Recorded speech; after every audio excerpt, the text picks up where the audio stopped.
for all of us. It's about predicting where the consumer is going and getting half of it right. One of the things we want to do is create ads that don't suck. Embracing change creates great possibility.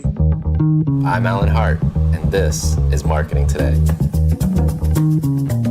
Welcome back to Marketing Today. The next few episodes are going to be sections and audio I've captured at Insight Group's Brand Marketing Summit in Brooklyn, New York, earlier this year. This first interview is with Ann Reilly, Senior Vice President of North America Marketing for Visa. And I'm actually going to do an intro in just a few minutes, so I'll not do my normal intro here. I hope you enjoy these next couple of episodes.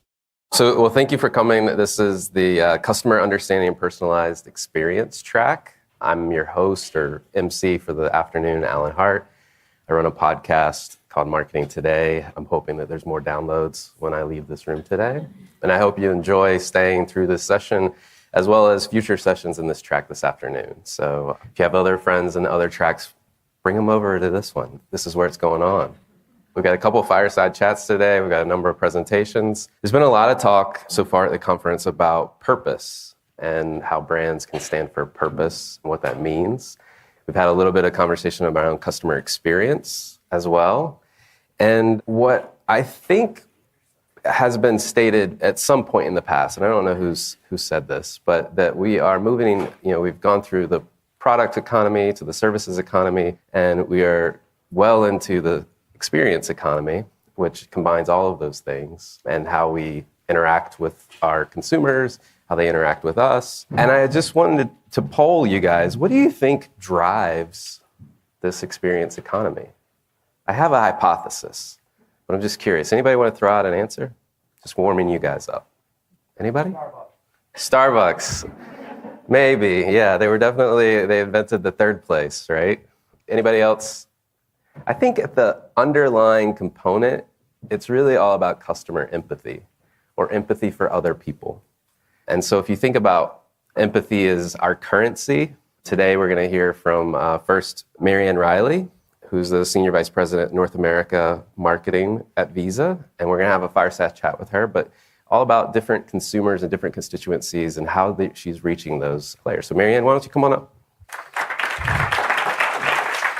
So again, Ann's the Senior Vice President, North America Marketing at Visa. She's responsible for driving all aspects of Visa's consumer and client marketing in the United States and Canada. You've had a long career, and prior you were at American Express for 25 years. Yeah, and one of in high school. Yes. And one of Bad answer. We're not getting off on the right foot, are we? But I'm asking the questions. So one of the things I did note in your thing is that you were responsible for business development and marketing of American Express small business brand. And I think most people in this room probably understand the Small Business Saturday and the impact that that's had both for small businesses, but also for American Express. So congrats on that. Thank you. I did work on Small Business Saturday, and there's couple of Amex alumni in the room. So that was definitely something from an experience perspective that I love to see continuing today, because it really came from consumer insights or small business insights coming out of the recession. So it's a great program, still is a great program. That's great. Well, let's talk about Visa. What are some of the marketing challenges that you're facing at Visa today? So I think probably with any brand, the biggest challenge is just clutter.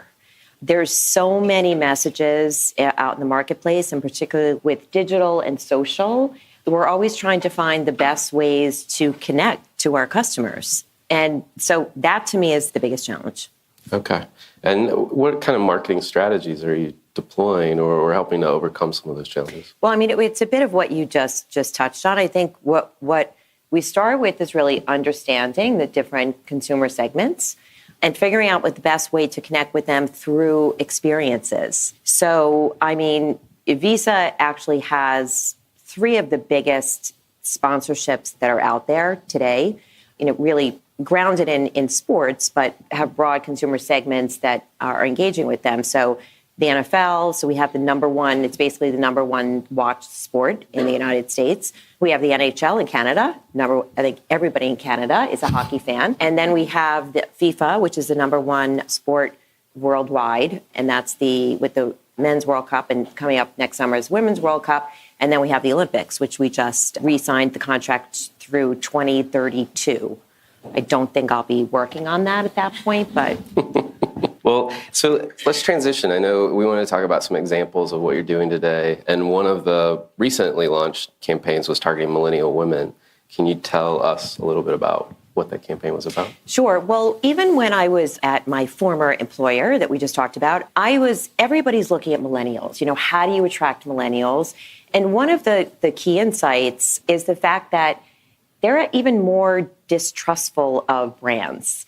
And millennial women in particular don't really feel like brands understand them, don't feel like advertisers, are talking at them and not with them. So what I started with in coming into Visa was actually start to have some conversations with millennial women just within the company and started getting some insights around the way that they think and their views on advertisers. And a lot of what we found was that there was just a lot of, cliches and stereotypes of women out in marketing. So then we decided to go and do some formal research around millennial women. And we looked at millennials and Gen Xers because we wanted to be able to compare between those different groups from an age segmentation and also between men and women.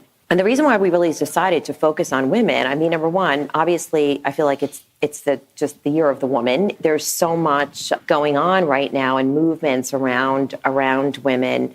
But when we started doing the research, we actually found that the one topic that was not really being covered was around women and money. And one of the big insights out of the research was, sort of going to that point around the stereotypes around women was that millennial women are frivolous and aren't thinking about the future and aren't saving or aren't concerned about money. And we actually found just the opposite, that millennial women are actually more likely to save. They're more conservative than previous generations and are actually more concerned about their financial well-being. So we actually started this campaign called Money is Changing. Let's talk about it.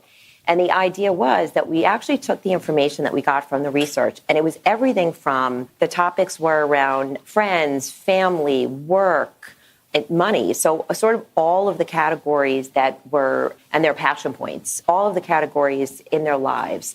And we took that research and we actually started pushing it out through what is a campaign that looks and feels very different than anything that we do from Visa. If you look at our brand architecture. And so it was sort of putting out this information through these animated GIFs and actually going, and the idea of the look and feel was to actually feel authentic to the places where they were going. So the campaign was all through social. It was mainly through Instagram, Facebook, Pinterest. We worked with millennial female influencers, and we also worked with some of the sites where they tended to go, Refinery 29, The Cut, Bustle. So that's where we were pushing out all this information. But then we actually did more surveys within Instagram. So we were asking them questions and then again pushing that information back out through social channels. So the fact that women are perceived in a way that is not true is what we were really trying to overcome, particularly since women actually control 80% of the household spending. So women and money is a really important conversation. And what we also found in looking at women versus millennial men versus millennial women is that millennial women were less likely to ask for a raise at work. They were just as likely to ask for a promotion, but not for a raise. So, and where we did find that women were willing to ask for a raise, and we looked at the difference between those who were and who weren't, it was really all about confidence. It was all about education and confidence around their financial well-being and money. So that's where this whole Money is Changing, Let's Talk About It campaign came from, is to really have that conversation and authentically engage with millennial women and get them to see Visa as a brand that actually does care and is willing to open up the conversation and help educate them. I love all the research that you did and then in the post-research that you were doing through the social channels, that was a form of engagement as well. Right. So great. Well, let's move on. Let's talk about another new campaign or new sponsorship, I guess I should say. Visa became the official payment technology sponsor for the New York Fashion Week, the shows. So one, And why did Visa decide to partner with New York Fashion Week? Well, similar to what I just talked about, it was really, again, engaging with women. As I talked about, a lot of our sponsorships are sports related, and there are just as many women as men who watch the NFL as an example. But we started to look at what are some of the passion points that women have so that we could extend into some of those passion points, fashion being one of them. But the way that we think about sponsorships is not just to slap our logo up there, but to really create experiences, and particularly experiences that showcase Visa as an innovative brand. Because Visa is not, as consumers see Visa, the Visa brand on credit cards, but we're not a credit card company. Visa is a payments technology company. So what we want to showcase is the fact that we're looking at and trying to drive innovation in the payments category. So the idea of what we did as being the official payment technology partner of New York Fashion Week is we actually created what you see in this photo, which is there are 3 Vending machines? Vending machines, Yes. thank you. Yeah. 3 vending machines that actually had products from 3 different female designers from New York who created these products specifically for our partnership, for the campaign. They were all under $100. 2 out of 3 of them were under $50. And it was buy 1, get 2. All of the proceeds went to Women's World Banking, which is a not-for-profit that supports women entrepreneurs around the world and helps them to give them the tools and the resources to actually thrive and build their businesses. So it was over $11,500 that were raised through the purchases. Literally, they were just selling out every day. But what we were highlighting there was the fact that you can now tap to pay with your Visa card. And it's really interesting in the U.S. that we are way behind other countries in terms of this sort of easy way to pay. In Australia, over 90% of the transactions are contactless, either with your phone or with your credit card. Over 50%, just to the north, our friends from Canada, but within the U.S., it's only about 1%. Now, our bank partner issuers are starting to reissue cards with the contactless symbol so that you don't have to insert your card and wait for that, sort of annoying sound. Now you can just tap your card to pay. So it's really to move to this sort of cashless environment. You don't need to have cash on you. And businesses don't need to have cash, which is actually lowers the risks and in some cases, the cost of running a business. It's a great activation. Would you, have advice for those in the room about how to take a sponsorship and better activate it on site? Well, I think, in the case of what we did here, and I have to tell you, we did this in a matter of just a few weeks. It was an idea that came up and I was amazed at the space that we got. I would say don't be afraid to ask for really the creation of an experience. And I think actually New York Fashion Week really appreciated that we connected to our Money is Changing campaign to fashion is changing. And the point was that, really the more and more female designers and female entrepreneurs. And I actually did a panel where I was interviewing some of these female entrepreneurs, as well as a woman who worked for Wells Fargo, and just talking about the difference between how women advance. So it was really a lot around female empowerment. We had an amazing space, so we were right where you walked in the door. You couldn't miss it. We got great attention from the vending machines, and also just a wall that had all of these sort of pins that we allowed people to take that were, again, female empowerment messages, and it's fashion is changing. And just people coming over and taking photos in front of that wall and engaging with our brand was amazing. So to me, it's really about creating experiences,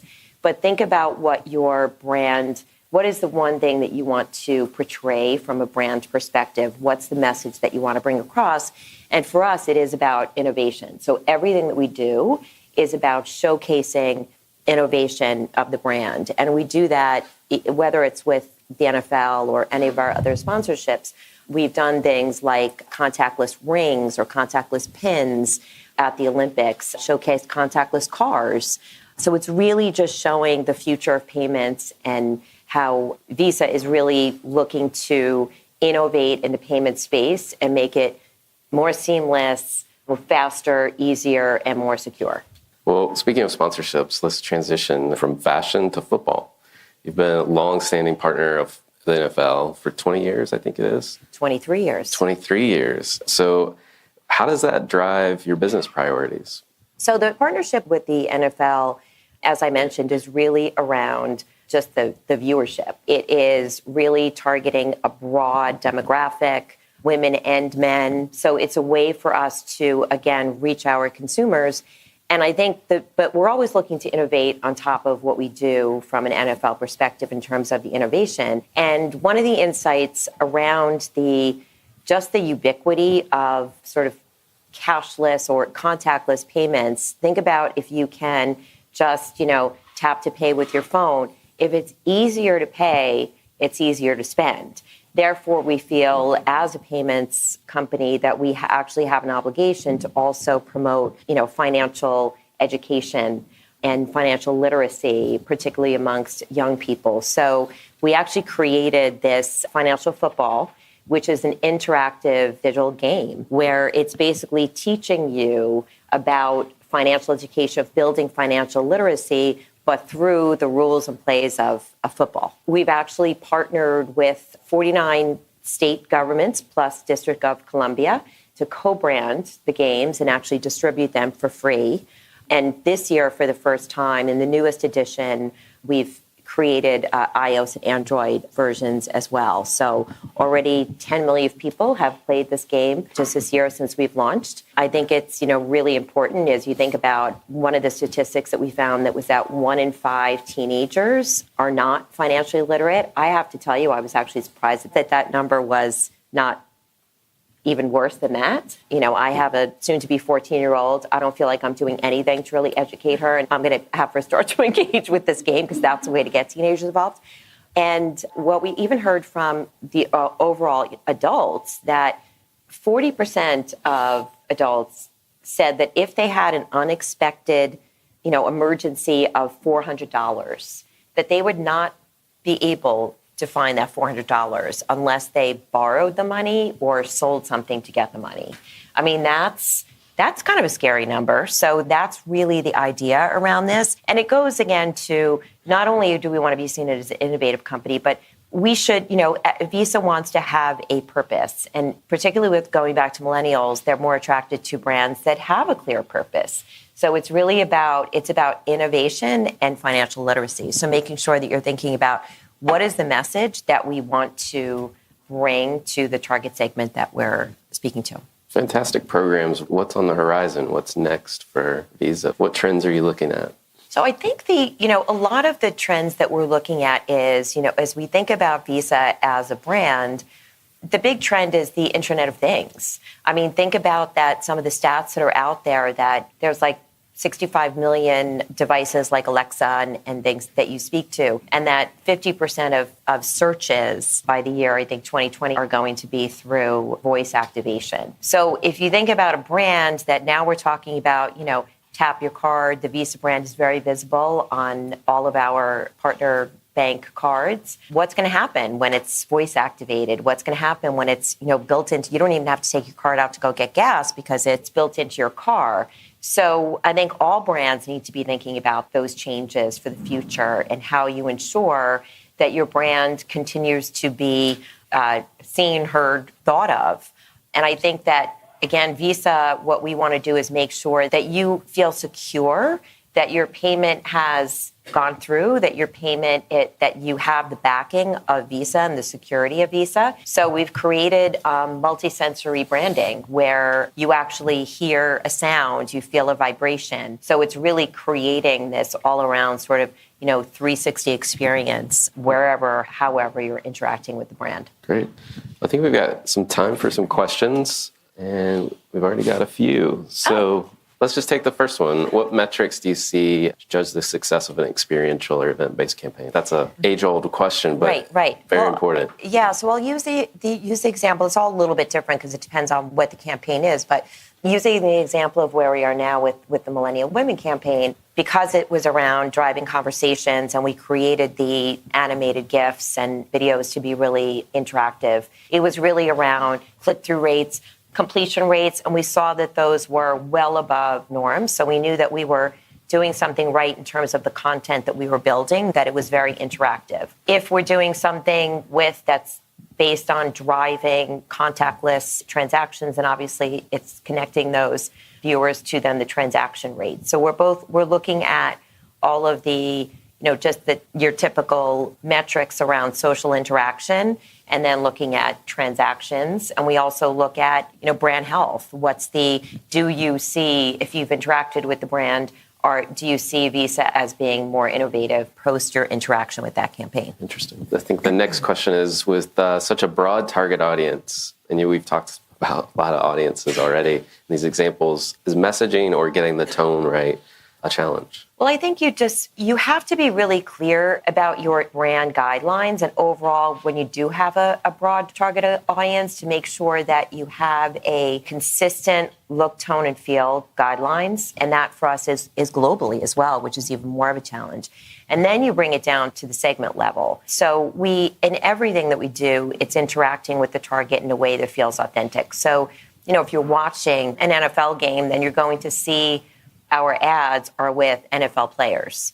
If you are, when we're interacting with millennial women, we did create a very different campaign. Now, that was completely around, outside of our brand guidelines. And I will say that as I, was sort of taking it up the chain, there was a lot of I don't know, this makes me feel uncomfortable. But in the end, it was but I guess uncomfortable in a good way. And that's, you've got to take risks. And even if in the end, if we actually failed, then that to me just is another learning. So I would say be really clear and consistent with your brand guidelines, and make sure that especially if you're a global brand, that the look, tone, and feel is really consistent. And that's extremely important to us. And then have specific guidelines or tone and feel around different campaigns that resonate more with that segment that you're trying to connect with. Well, thank you so much. I appreciate your time. Thank you. Thanks for having me. Hi, it's Alan again. Marketing Today was created and produced by me, with writing and editing by Kevin Greeley, social media support by Megan Woods, art and graphic design by Sarah Dell. If you're new to Marketing Today, please feel free to write us a review on iTunes or your favorite listening platform. Don't forget to subscribe and tell your friends and colleagues about the show. I love to hear from listeners, and you can contact me at marketingtodaypodcast.com. There you'll also find complete show notes with links to anything we talk about on any episode. You can also search our archives. I'm Alan Hart, and this is Marketing Today.